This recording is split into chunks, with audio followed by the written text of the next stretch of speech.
নবীজি সাল্লাল্লাহু আলাইহি ওয়াসাল্লামের একজন সাহাবী ছিলেন, যেই সাহাবীটা 72টা তীরের আঘাত পেয়েছে। তারপর ওই সাহাবী বলতেছে জান্নাত থেকে সে সুঘ্রাণ পাইতেছে। সুবহানাল্লাহ বলেন না? হাদিসের বর্ণনাকারী হচ্ছেন যায়েদ ইবনে সাবিত রাদিয়াল্লাহু তাআলা আনহু। উনি বলেন নবীজি সাল্লাল্লাহু আলাইহি ওয়াসাল্লাম বললেন যখন উহুদ যুদ্ধ শেষ হয়ে গেছে, শেষ হওয়ার পর নবীজি সাল্লাল্লাহু আলাইহি ওয়াসাল্লাম যায়েদ রাদিয়াল্লাহু তাআলা আনহুকে বললেন, এ যায়েদ, তুমি উহুদ যুদ্ধের মধ্যে যারা শহীদ হয়েছে ওই সাহাবীগণের লাশ শনাক্ত করার নির্দেশ দিলেন নবীজি সাল্লাল্লাহু আলাইহি ওয়াসাল্লাম। লিতলাবি সাদ ইবনে রবি, নবীজি সাল্লাল্লাহু আলাইহি ওয়াসাল্লাম বললেন, বিশেষ করে বললেন সাদ ইবনে রবির লাশটা তুমি অনুসন্ধান করো, সাদ ইবনে রবির লাশটা তুমি তালাশ করতে থাকো। বিশেষভাবে বললেন সাদ ইবনে রবির লাশটা তুমি তালাশ করো। যেই মাত্র নবীজি সাল্লাল্লাহু আলাইহি ওয়াসাল্লাম বললেন, এ যায়েদ, তুমি সাদ ইবনে রবির লাশটা তালাশ করতে থাকো। নবীজি সাল্লাল্লাহু আলাইহি ওয়াসাল্লাম যেই মাত্র বললেন, বলার পরপরই যায়েদ রাদিয়াল্লাহু তাআলা আনহু দৌড় দিয়ে চলে গেলেন। আবার নবীজি সাল্লাল্লাহু আলাইহি ওয়াসাল্লাম বললেন, হে যায়েদ, তুমি দাঁড়াও। নবীজি সাল্লাল্লাহু আলাইহি ওয়াসাল্লাম যখন বললেন দাঁড়াও, যায়েদ রাদিয়াল্লাহু তাআলা আনহু দাঁড়াইলেন। দাঁড়ানোর পর আল্লাহর নবী বললেন, যদি তুমি আমার প্রিয় সাহাবী সাদ ইবনে রবিকে জিন্দা পাও তাহলে তুমি আমার পক্ষ থেকে সালাম জানায়ো। নবীজি সাল্লাল্লাহু আলাইহি ওয়াসাল্লাম এই কথা বলার পর যায়েদ রাদিয়াল্লাহু তাআলা আনহু দৌড়ায় আবার চলে গেলেন। আবার নবীজি সাল্লাল্লাহু আলাইহি ওয়াসাল্লাম বললেন, এ যায়েদ, তুমি দাঁড়াও। যদি তুমি আমার সাহাবীকে জিন্দা পাও তুমি সালাম জানাইবা। সালাম জানানোর পর তুমি আবার তাকে জিজ্ঞেস করবা তার অবস্থাটা কিরকম, তার হালতটা কিরকম। যায়েদ রাদিয়াল্লাহু তাআলা আনহু বললেন, ফাজালতুহু আতুফু বাইনাল কতলা। যায়েদ রাদিয়াল্লাহু তাআলা আনহু বললেন, আমি যখন দৌড় দিয়ে চলে গেলাম সাদ ইবনে রবির লাশটা তালাশ করার জন্য, যখন সাদ ইবনে রবির লাশটা তালাশ করার জন্য আমি দৌড় দিয়ে চলে গেলাম, গিয়ে দেখি যায়েদ ইবনে সাবিত রাদিয়াল্লাহু তাআলা আনহু বললেন, আমি গিয়ে দেখি সাদ ইবনে রবি শেষ নিঃশ্বাসটা পালাইবে এমত অবস্থায় পাইছি। বলে কি অবস্থায়? সাদ ইবনে রবির গায়ের মধ্যে ওবিহি 70 দরবান। সাদ ইবনে রবির গায়ের মধ্যে গিয়ে দেখেন 70টা তীরের আঘাত পাইছে। যায়েদ ইবনে সাবিত রাদিয়াল্লাহু তাআলা আনহু বললেন, এ তোমার নাম কি সাদ ইবনে রবি? তখন সাদ ইবনে রবি বলতেছে, আমার নাম সাদ ইবনে রবি। তখন যায়েদ ইবনে সাবিত রাদিয়াল্লাহু তাআলা আনহু সঙ্গে সঙ্গে বললেন, সাদ ইবনে রবি, ইন্না রাসূলুল্লাহ সাল্লাল্লাহু আলাইহি ওয়াসাল্লাম ইয়াকরাউ আলাইকাস সালাম।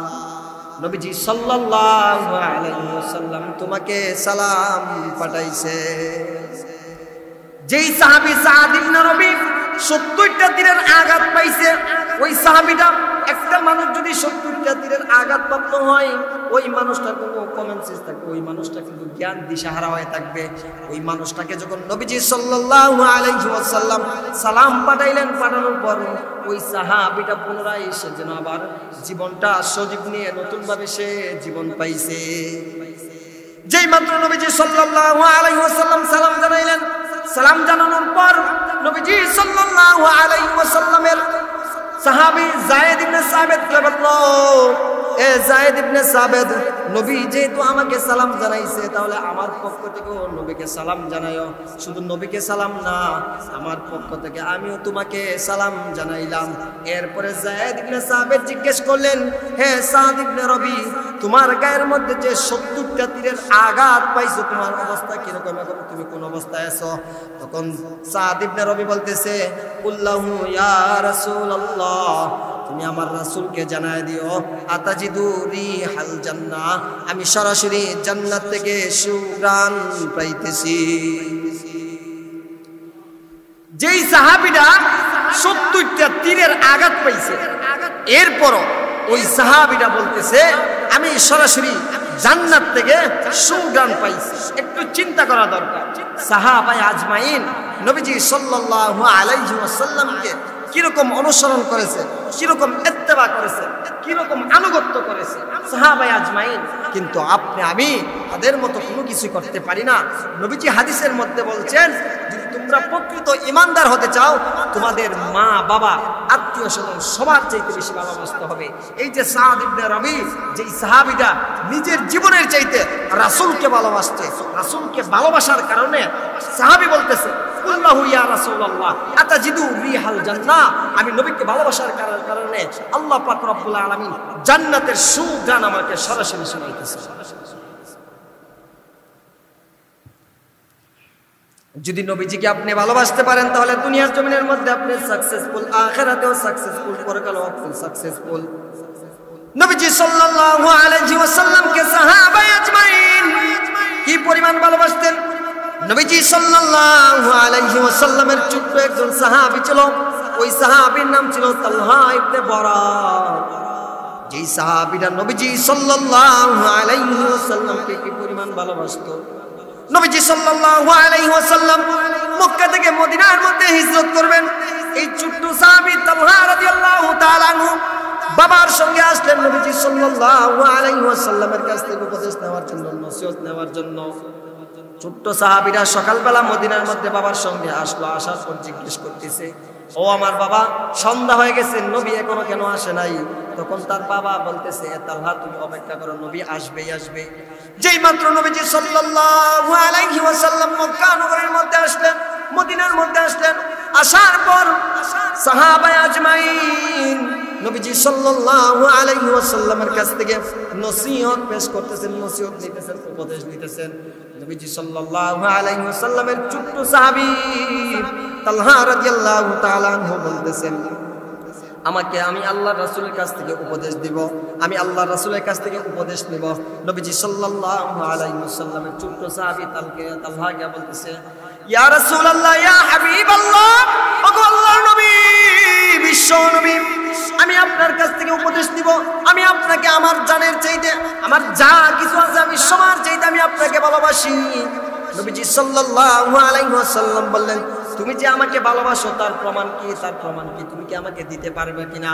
তখন তালহা রাদিয়াল্লাহু তাআলা আনহু বললেন, আপনি আমাকে যেই আদেশটা করবেন ওই আদেশটা আমি তৎক্ষণাৎভাবে পালন করতে থাকব। আপনি আমাকে একটা আদেশ করেন, যদি আপনি আদেশ করেন আমি আপনার আদেশটা অবশ্যই পালন করব। নবীজি সাল্লাল্লাহু আলাইহি ওয়াসাল্লাম বললেন, তালহা তুমি যে আমাকে ভালোবাসো তার প্রমাণ কি? তালহা রাদিয়াল্লাহু তাআলা আনহু বললেন, আপনি আমাকে আদেশ করেন, আমি আপনার আদেশ অবশ্যই পালন করব। তখন নবীজি সাল্লাল্লাহু আলাইহি ওয়াসাল্লাম বললেন, তালহা তাহলে তুমি তোমার বাবার মাথাটা আমার কাছে নিয়ে আসো। যেই মাত্র নবীজি সাল্লাল্লাহু আলাইহি ওয়াসাল্লাম বললেন, বলার সঙ্গে সঙ্গে তালহা রাদিয়াল্লাহু তাআলা আনহু নবীজি সাল্লাল্লাহু আলাইহি ওয়াসাল্লামের মাথা আনার জন্য প্রস্তুত হয়ে গেলেন। যেই মাত্র মাথাটা আনবেন নবীজি সাল্লাল্লাহু আলাইহি ওয়াসাল্লাম ডাক দিয়ে বললেন, তালহা, আমি বাবা ছেলের মধ্যে ঝগড়া লাগানোর জন্য আল্লাহ আমাকে পাঠায় নাই, আল্লাহ আমাকে দুনিয়ার জমিনের মধ্যে পাঠাইছে বাপ ছেলের মধ্যে বন্ধুত্ব সৃষ্টি করিয়া দেওয়ার জন্য। কেমন আশিক রাসূল তালহা রাদিয়াল্লাহু তাআলা আনহু, যেই তালহা রাদিয়াল্লাহু তাআলা আনহু নবীজি সাল্লাল্লাহু আলাইহি ওয়াসাল্লাম তালহা রাদিয়াল্লাহু তাআলা আনহু কিছুদিন পর অসুস্থ হয়ে গেলেন। নবীজি সাল্লাল্লাহু আলাইহি ওয়াসাল্লাম তালহা রাদিয়াল্লাহু তাআলা আনহুকে দেখার জন্য তার বাড়িতে গেলেন। বাড়িতে যাওয়ার পর তালহা রাদিয়াল্লাহু তাআলা আনহুকে দেখেন খুবই অসুস্থ। নবীজি সাল্লাল্লাহু আলাইহি ওয়াসাল্লাম তালহার মা বাবাকে বললেন, তালহার মা বাবা, তোমরা ধৈর্য ধারণ করো, শক্তি আনো, মনের ভিতরে শক্তি আনো, ধৈর্য ধারণ করো, কারণ তালহা বেশি দিন বাঁচবে না, কিছুদিন পর মনে হয় মারা যাইবেন। নবীজি সাল্লাল্লাহু আলাইহি ওয়াসাল্লাম বললেন, যদি তালহা রাদিয়াল্লাহু তাআলা আনহু, যদি তালহা দুনিয়ার জমিন থেকে বিদায় হয়ে যায় তাহলে তোমরা আমাকে জানাইও। আমি নবী ঘোষণা দিলাম, আমি তালহার যদি মারা যায় আমি তালহার কাফন দাফন করব। শুধু তালহার কাফন দাফন করব না, আমি নবী স্বয়ং তালহার জানাজার ইমামতি করব। নবীজি সাল্লাল্লাহু আলাইহি ওয়াসাল্লাম যখন তালহার মা বাবার কাছে এই কথা বললেন, বলার পর তালহা রাদিয়াল্লাহু তাআলা আনহুর কাছে যখন তালহার মা বাবা এই কথা বললেন যে তুমি যদি দুনিয়ার জমিন থেকে উঠে যাও, উঠে যাওয়ার পর তুমি যদি দুনিয়ার জমিন থেকে চলে যাও, চলে যাওয়ার পর নবীজি সাল্লাল্লাহু আলাইহি ওয়াসাল্লাম স্বয়ং ঘোষণা দিলেন, আমি নবী সাল্লাল্লাহু আলাইহি ওয়াসাল্লাম তোমার জানাজার নামাজের ইমামতি করবে এবং তোমার কাফন দাফনও করবে। তালহা রাদিয়াল্লাহু তাআলা আনহু বলতেছে, ও আমার মা বাবা শুনিয়া নাও, যদি আমার রাসূল আমার মৃত্যুটা যদি দিনের বেলা হয়, যদি আমার মৃত্যুটা দিনের বেলা হয় তাহলে তোমরা আমার রাসূলকে জানাইবা, আর যদি আমার মৃত্যুটা রাত্রে বেলা হয় তাহলে তোমরা আমার রাসূলকে জানাইবা না। তালহা রাদিয়াল্লাহু তাআলা আনহু এই কথা বললেন। বলার পর মা বাবা জিজ্ঞেস করলেন তুমি কেন এই কথা বলতেছো? তখন তালহা রাদিয়াল্লাহু তাআলা আনহু বললেন, আমি যদি দিনের বেলা মারা যাই তাহলে আমার রাসূল আসলে কোনো সমস্যা হবে না, আর আমি যদি রাত্রে বেলা মারা যাই, আর রাত্রে বেলা মারা যাওয়ার কারণে আমার রাসূল যদি আমাকে কাফন দাফন করার জন্য, আমার জানাজার নামাজ ইমামতি করার জন্য আসে, কিন্তু আমার বাড়িতে আসার সময় 3-4টা ইহুদির বাড়ি আছে, ইহুদি নাসারা বেঈমানের বাড়ি আছে, তারা যদি আমার রাসূলকে আঘাত করে আমি তালহা মরে গিয়েও শান্তি পাইব না। কেমন আসে? নবীজি বলছেন জানাজার নামাজ পড়াইবে, নবীজি বলছেন তার কাফন দাফন করবে, কিন্তু তালহা রাদিয়াল্লাহু তাআলা আনহু রাসূলকে এই পরিমাণ ভালোবাসতো যে যদি আমি দিনের বেলা মারা যাই তাহলে তোমরা আমার রাসূলকে জানাইবা, যদি আমি দিনের বেলা মারা না যাই, রাত্রিবেলা মারা যাই, তোমরা আমার রাসূলকে জানাইবা না।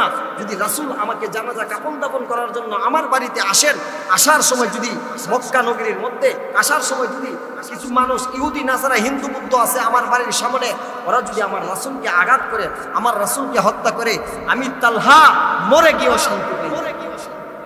নবীজি সাল্লাল্লাহু আলাইহি ওয়াসাল্লাম কিছুদিন পর খবর পাইলেন তালহা রাদিয়াল্লাহু তাআলা আনহু দুনিয়ার জমিন থেকে চলে গেছেন।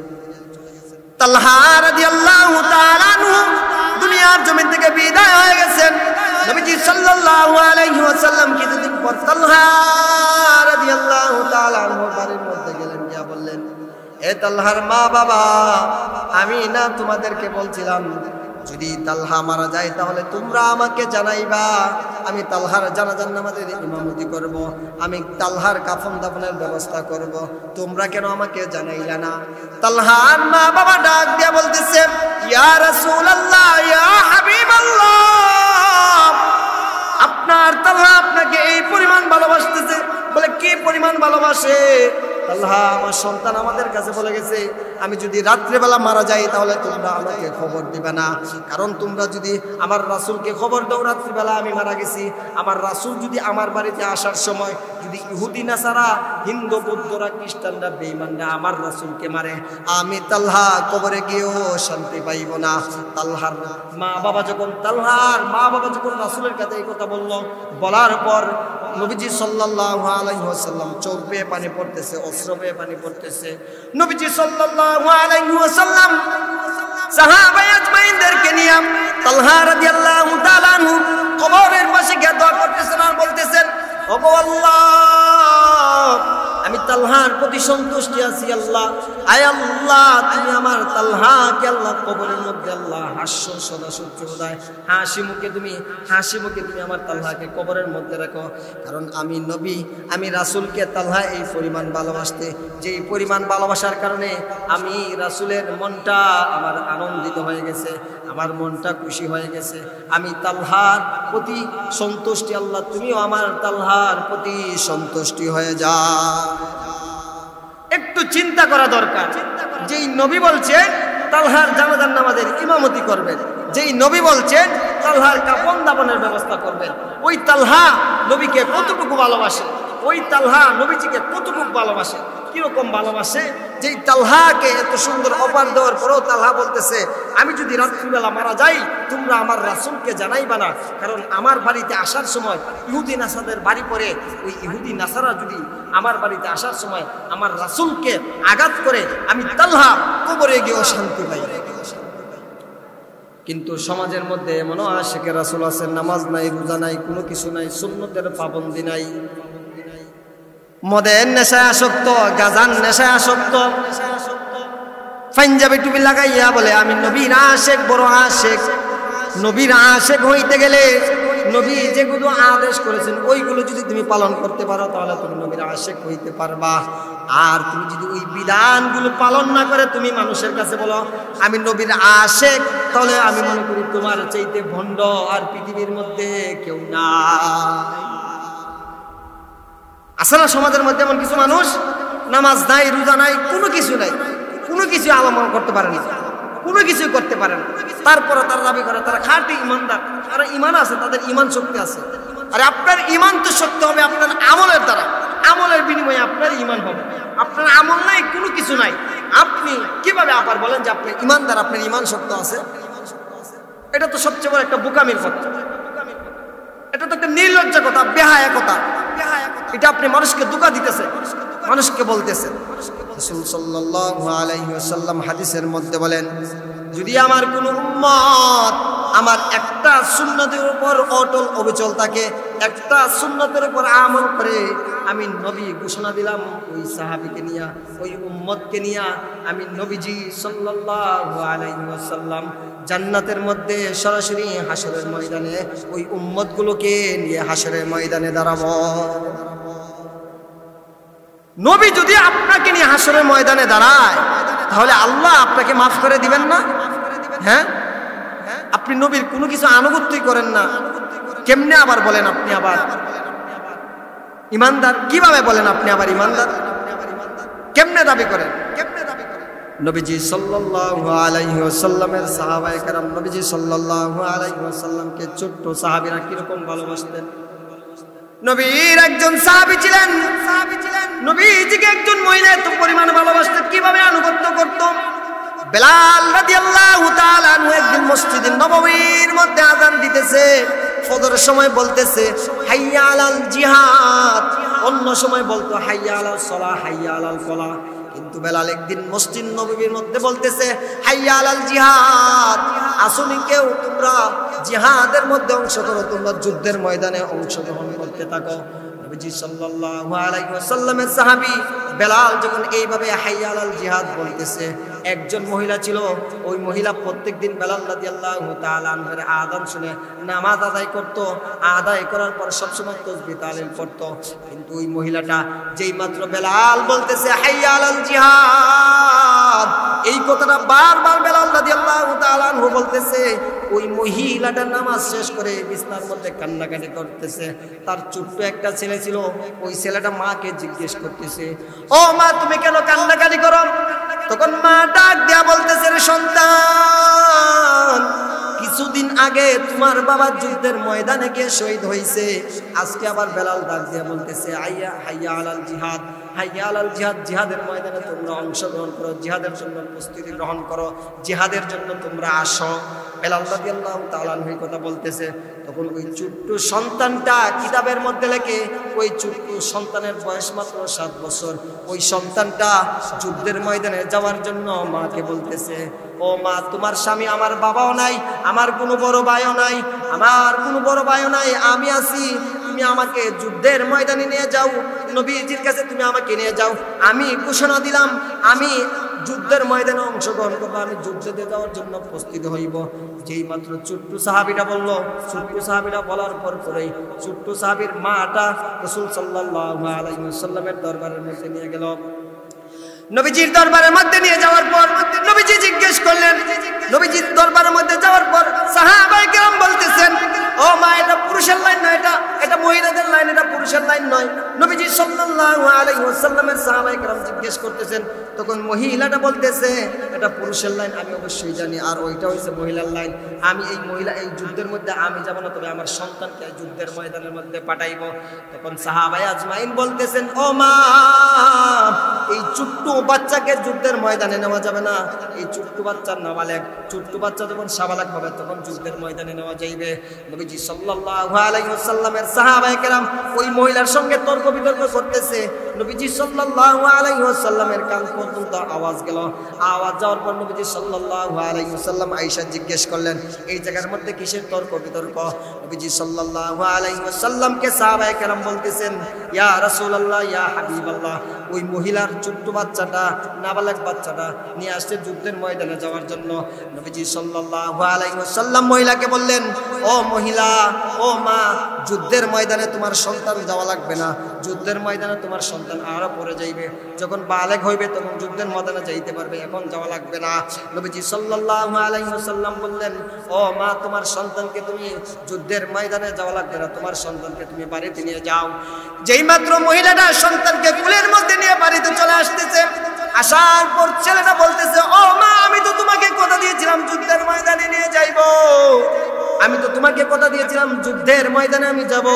নবীজি সাল্লাল্লাহু আলাইহি ওয়াসাল্লামের ছোট্ট সাহাবীটা কেমন আশিক ছিল। নবীজির ওই ছোট্ট সাহাবীটা আবার নবীর কাছে গিয়ে বলতেছে, ইয়া রাসূলুল্লাহ, ইয়া হাবিবাল্লাহ, আমার একটা কথা শুনেন, আমার কিছু কথা শুনেন, আমার ওই কথা যদি আপনি শুনেন, আমার শোনার পর আপনি হা বা না বললেন।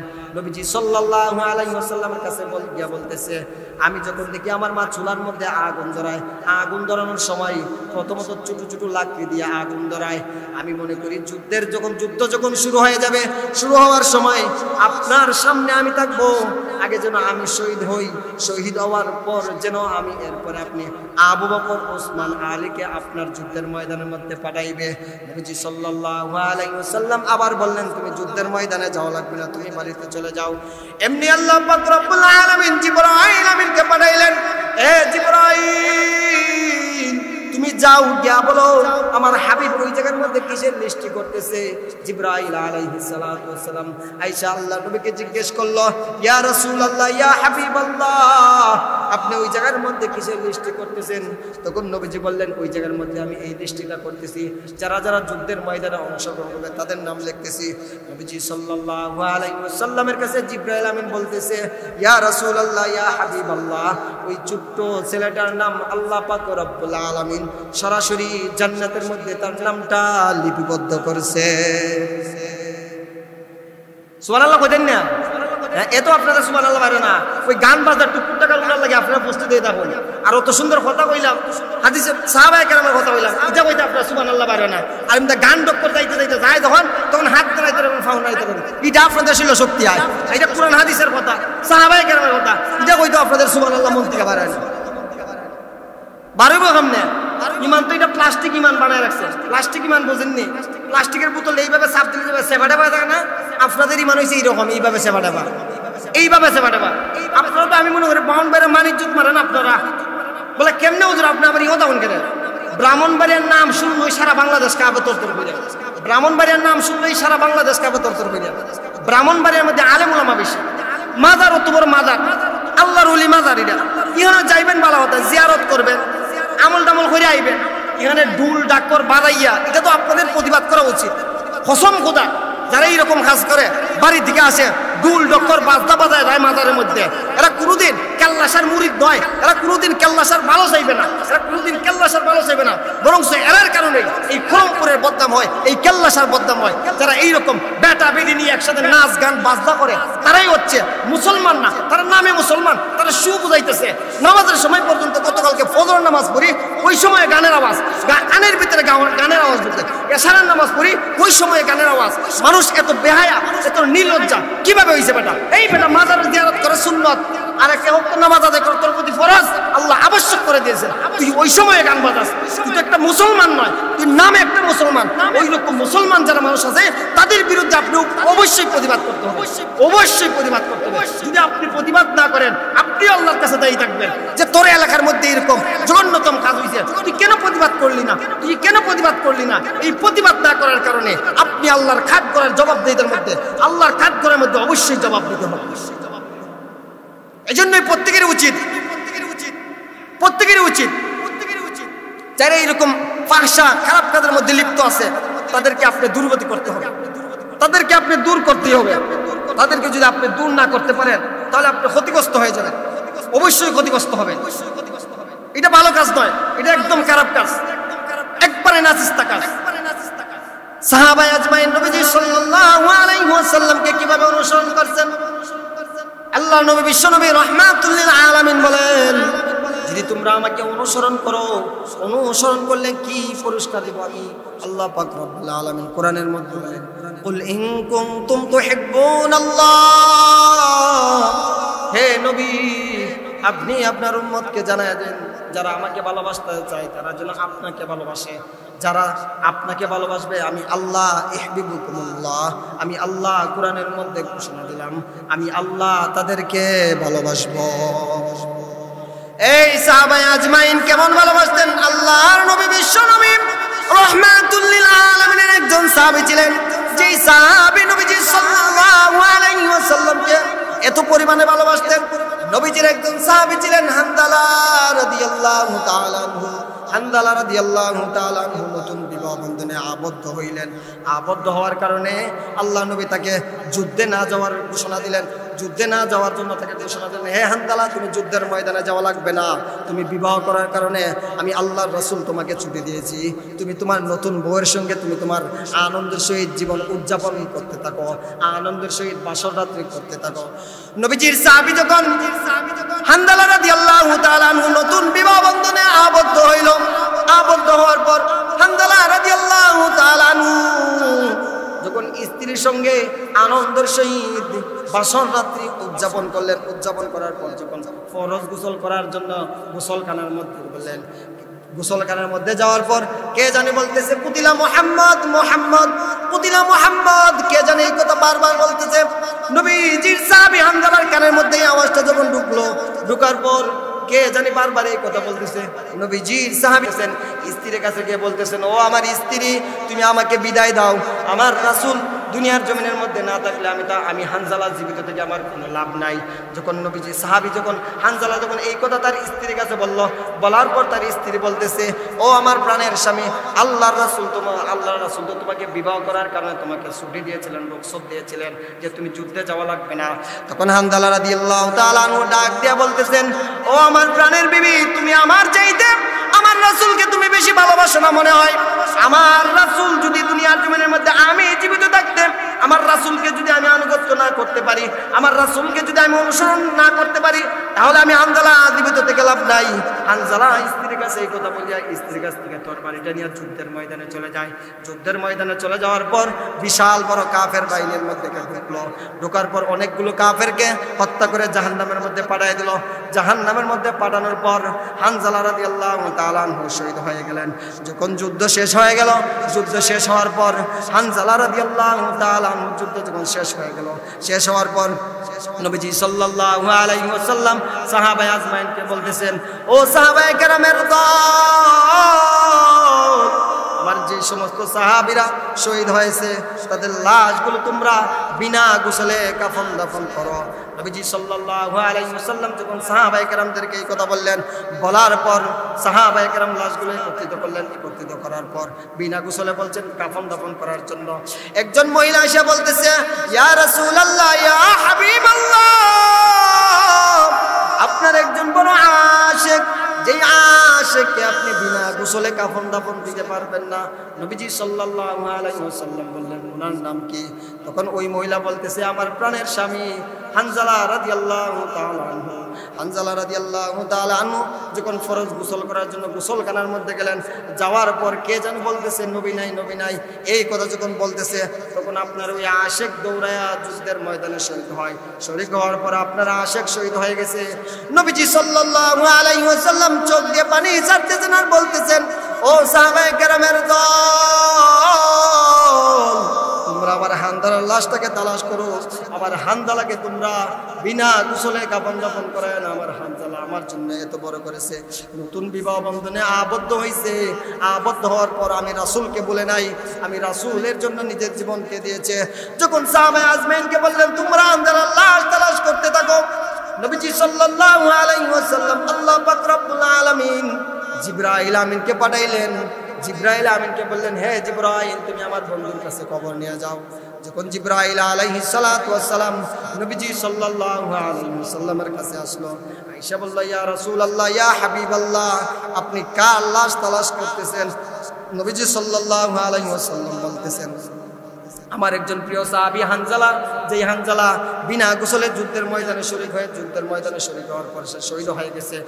জিবরাইল আমিন আয়েশা বলতেছে, ইয়া রাসূলুল্লাহ, ইয়া হাবিবাল্লাহ, আপনার ওই সাহাবীকে আল্লাহ পাক রব্বুল আলামিন সরাসরি দুনিয়ার কোনো পানি দিয়ে গোসল করাইবে না, দুনিয়ার কোনো কাফন দাফনের ব্যবস্থা করবে না।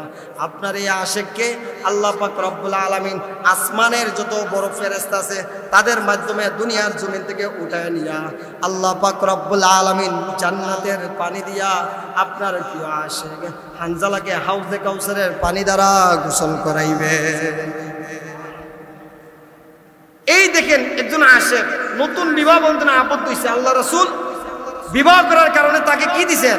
রুখসত দিয়েছেন, ছুটি দিয়েছেন যে তুমি যুদ্ধের ময়দানে যাওয়া লাগবে না। তাদের ভিতরে কিরকম প্রেম ছিল, তাদের ভিতরে কিরকম আল্লাহ রাসূলের আশিক ছিল, তাদের ভিতরে তারা আল্লাহ রাসূলকে কিভাবে আনুগত্য করতে, অনুসরণ করতে। আপনি আমি তো নামাজই পড়ি না, হাদিসের মধ্যে স্পষ্ট বলা হয়েছে যদি কোনো আল্লাহর বান্দা বান্দি আল্লাহ রাসূলের খাস সুপারিশ পেতে চায় সেজন্য প্রত্যেক ফরজ নামাজ পর যে সুন্নতে মুআক্কাদা আছে ওইগুলো সে আদায় করে। আজকাল সমাজের মধ্যে সুন্নতে মুআক্কাদা তো আদায় করতে দূরের কথা, ফরজই পড়ে না, ফরজই বেড়া পড়ে না, আবার রাসূলের সুপারিশ কেমনে হয় ভাই? কিভাবে আশা করো তুমি? কিভাবে আশা করো তুমি? নবীর সুন্নত মানো না, তুমি দাঁড়িয়ে তুমি আঘাত করো, তুমি নামে মুসলমান। আমি তো বারবারই এই কথাটা বলি, আরে মুসলমানের দায়ী একটা সুন্নত হচ্ছে, সুন্নত কি? দাড়ি। দাড়ি মানুষের সৌন্দর্য বাড়ায়, দাড়ি মানুষকে স্মার্ট বানায়, কিন্তু আমাদের সমাজের মধ্যে দাড়ি স্মার্টকে নট স্মার্ট বানায়। এমন ভাবে শিপ করবো ইহুদি নাসারা হিন্দু বুদ্ধরে কাজদিন হিন্দু বুদ্ধের যে মডেল আছে ওইগুলো মডেল দেয়। এরপরও তারা একটা টুপি লাগাইবো, সাদা একটা পাঞ্জাবি লাগাইবো, একটা সিলভার লাগাইবো, তারা বলবো যে আমি এই সেই তমুক। এই সকল মানুষ যারা আছে, যারা এইরকম তাদেরকে এইরকম কথাবার্তা বলে, তাদেরকে চিনে রাখতে হবে তারাই আসলে আল্লাহ রাসূলের অথবা প্রকাশ্যে নয়, গোপনে গোপনে তারা এইরকম কাজ করে থাকে। এজন্যই প্রত্যেকের উচিত, আল্লাহ পাক রব্বুল আলামিন কোরআনের মধ্যে বলেন, শেষ অংশে বলেছেন কুল ইন কুনতুম তুহিব্বুনাল্লাহ। আল্লাহ পাক রব্বুল আলামিন কোরআনের মধ্যে ঘোষণা দিয়ে দিলেন, হে নবী আপনার উম্মতদেরকে জানাই দিন যারা আমাকে ভালোবাসতে চায় তারা যেন আপনাকে ভালোবাসে। যদি তারা আপনাকে ভালোবাসে, আমি আল্লাহ স্বয়ং কোরআনের মধ্যে বললাম ইহবিবুকুমুল্লাহ, আমি আল্লাহ ওই সমস্ত উম্মতদেরকে ভালোবাসবো। একটু চিন্তা করা দরকার যে আল্লাহ আপনাকে ভালোবাসবেন, যদি ওই আল্লাহ আপনার প্রতি সন্তুষ্ট হয়ে থাকে তাহলে মনে করবেন আপনার জন্য জান্নাত অপেক্ষা করতেছে, জান্নাত আপনাকে বারবার স্বাগত জানাইতেছে, আহলান সাহলান জান্নাত আপনাকে বারবার জানাইতেছে। যদি আপনি আমি নবীজিকে অনুসরণ করি, অনুসরণ করার কারণে আল্লাহ পাক রব্বুল আলামিন দুইটা পুরস্কার দিবেন। এক নম্বর পুরস্কার হচ্ছে ওয়ায়াগফিরু লাকুম, আমি আল্লাহ কোরআনের মধ্যে ঘোষণা দিলাম, আমি আল্লাহ কোরআনের মধ্যে ঘোষণা দিলাম তোমাদের যত গুনাহ আছে সবগুলো গুনাহ আমি আল্লাহ মাফ করে দিব। যদি আপনি নবীকে অনুসরণ করেন, আমার আল্লাহ কোরআনের মধ্যে ঘোষণা দিয়েছেন আমি আল্লাহ ওয়ায়াগফিরু লাকুম তোমাদেরকে মাফ করব। শুধু মাফ করব না, ওয়ায়াগফিরু লাকুম যুনুবাকুম, তোমাদের যে ভুল ত্রুটি আছে ওইগুলো আমি আল্লাহ তোমাদের সবাইকে মাফ করে দিব। মন দিয়া দিল দিয়া যদি আপনি নবীকে আনুগত্য করেন, 100% গ্যারান্টি দিয়ে বলতে পারি অল্প আমলেই করেন, আখলিস দীনাকা ইয়াকফিকাল আমালুল কলিল, অল্প আমলেই নাজাতের জন্য যথেষ্ট। যদি আপনার আমলটা সহি হয়, যদি আপনার আমলটা শুদ্ধ হয়, আপনার আমলটা যদি রবকে সন্তুষ্ট করার জন্য হয়, তাহলে মনে করেন যে আপনার অল্প আমলেই নাজাতের জন্য যথেষ্ট হয়ে যাবে। আল্লাহ পাক রব্বুল আলামিন আমাদের সবাইকে যেন আমল করার তৌফিক দান করুন, সকলে বলে আমিন।